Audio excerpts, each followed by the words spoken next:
Welcome. So glad you could join us for our aftercare program here at CareNet. We're here to help anyone who has had an abortion in their past and have been plagued with the many emotional side effects.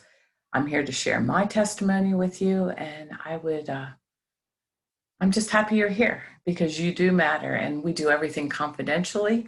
If you call or contact us through email, it'll all be confidential. No one will have to know your name.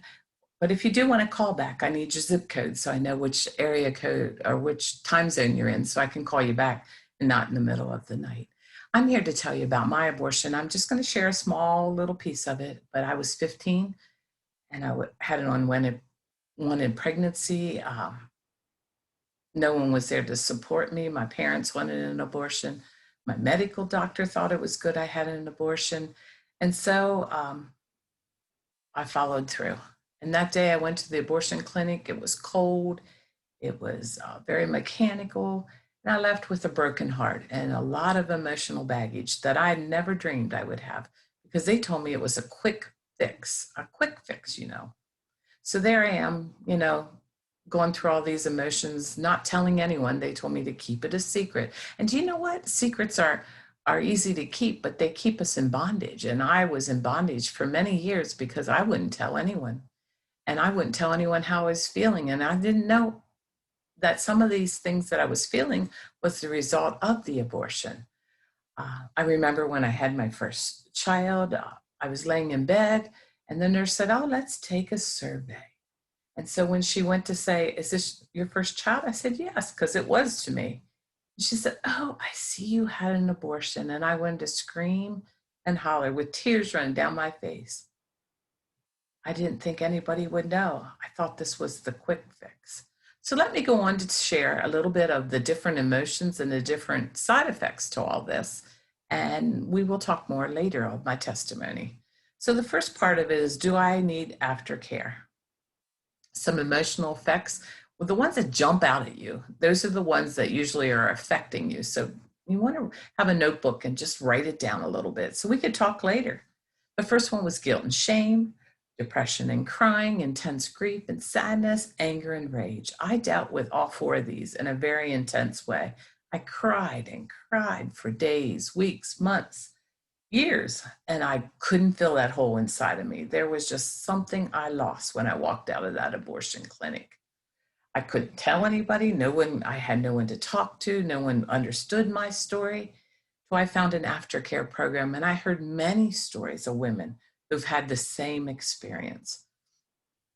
Number 5 is drug and alcohol abuse, emotional numbness, nightmares, and self-esteem. I dealt with some alcohol, emotional numbness I've had for years.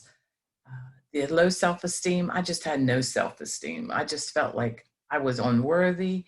I was a senior in high school and I was the homecoming queen. And instead of being joyful and happy, here's what I thought. If they would have never voted for me if they knew I aborted my baby.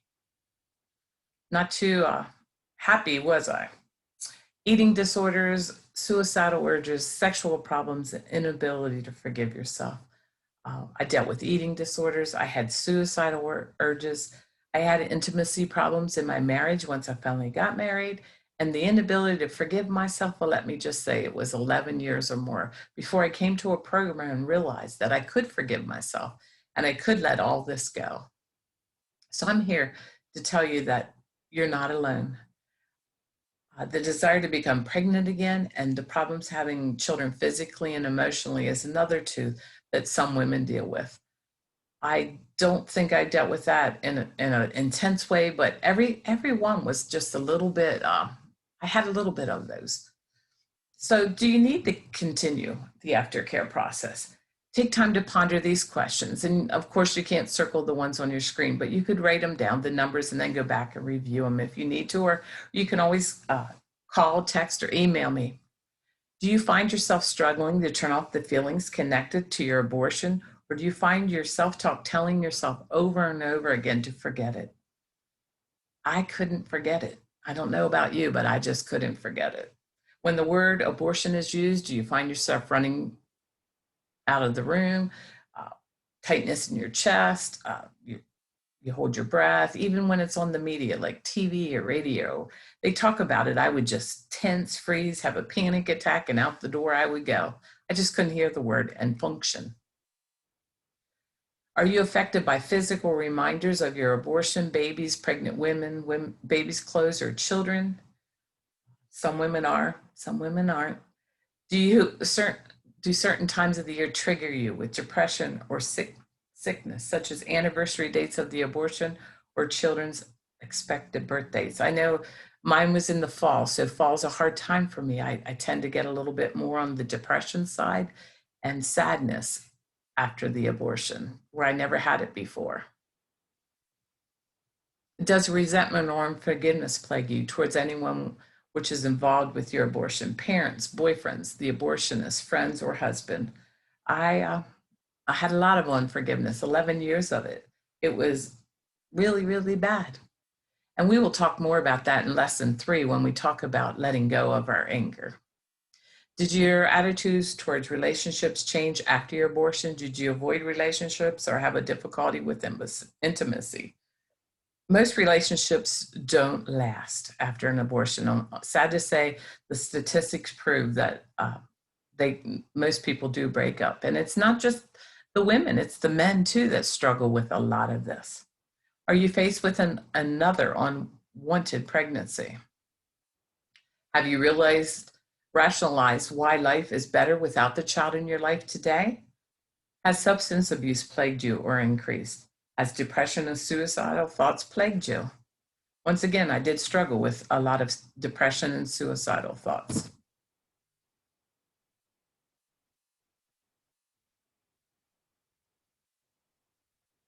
Have you experienced hallucinations, flashbacks, or nightmares, or heard babies crying related to the abortion? I've heard of some women that have really gone through this, and it's very traumatic. Has emptiness or a deep sense of loss plagued your soul? I dealt with that for years. It took many, many years of feeling lonely, and I still have a special place in my heart for my aborted baby. Does sorrow, anger, and guilt overcome you when you talk about your abortion? It did in the beginning, but the more I talk and the more I help women with this, it's not near as hard as it was in the beginning. Are you compelled to tell about your abortion or conceal it from everyone? I told no one, not one soul, the whole 11 years of my life afterwards.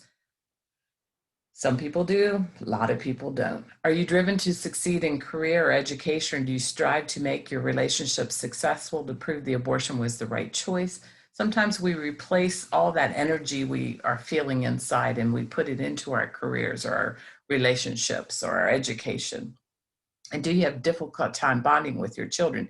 Do you smother them with love and overprotect them? I had a real hard time bonding with my children. If you're childless, do you fear that you would never have children? I know there's some women that physically were harmed when they had the abortion and they weren't able to have children. Did you stop growing emotionally after your abortion or begin repeating harmful patterns?